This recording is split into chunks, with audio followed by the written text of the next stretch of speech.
Bonjour, je vous propose aujourd'hui de faire le point sur les arrêtés directives nitrates et l'impact que ça peut avoir sur les stockages des effluents d'élevage. Donc un premier arrêté est paru en 2011, modifié en 2013 puis en 2016. Donc voici les principales modifications intervenues. En premier lieu, le calcul des capacités de stockage et l'introduction de la notion de capacité forfaitaire, c'est-à-dire la capacité minimale requise. Celle-ci est variable et dépend de la catégorie animale, du type de déjection, que ce soit fumier ou lisier, de la zone géographique pour laquelle on se trouve, dans le département de l'Aisne, et pour les bovins, du temps de présence des animaux à l'extérieur des bâtiments. Pour connaître sa situation, un outil appelé Predexcel permet de faire soi-même le calcul. Ou sinon, il est toujours possible de faire appel à un conseiller pour connaître précisément sa situation. Si la capacité minimale requise de stockage est insuffisante, il est possible de trouver des solutions sans investir dans de nouveaux ouvrages. Par exemple, modifier la nature du produit, limiter le temps de stockage dans les ouvrages par modification des pratiques agronomiques, réduire la production d'effluents par adaptation des pratiques en bâtiment, utiliser les effluents pour du compostage ou de la méthanisation, et éventuellement chercher des ouvrages de stockage libérés par d'autres agriculteurs.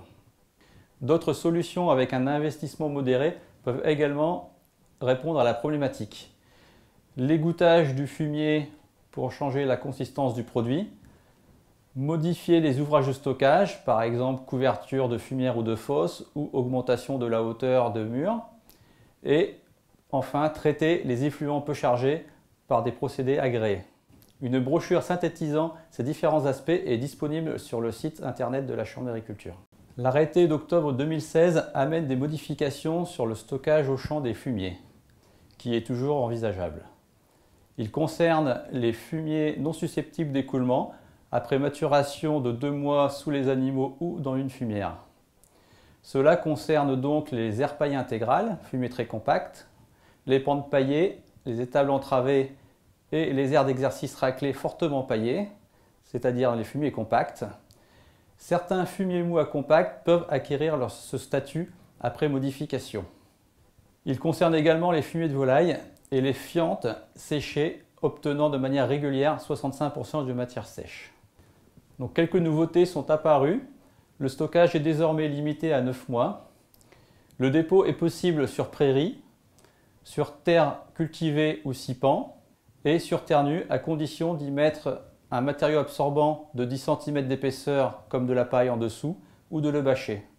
Concernant les terres cultivées, il existe une restriction pour les dépôts entre le 15 novembre et le 15 janvier où un matériau absorbant ou un bâchage est également nécessaire. Pour les fumiers, la forme du tas doit être en cordon, c'est-à-dire que les bennes doivent être mises les unes à la suite des autres, sans dépasser 2,50 m de haut. Pour les fumiers de volaille, c'est en forme de cône, sans dépasser 3 mètres de haut. Enfin, les fientes doivent être couvertes par une bâche imperméable à l'eau mais perméable au gaz. Pour faciliter les chantiers d'épandage, tout fumier peut être déposé préalablement au champ sans dépasser 10 jours. Pour terminer, toutes ces données doivent être enregistrées dans le cahier d'épandage. Toute l'équipe élevage vous donne rendez-vous pour un prochain conseil.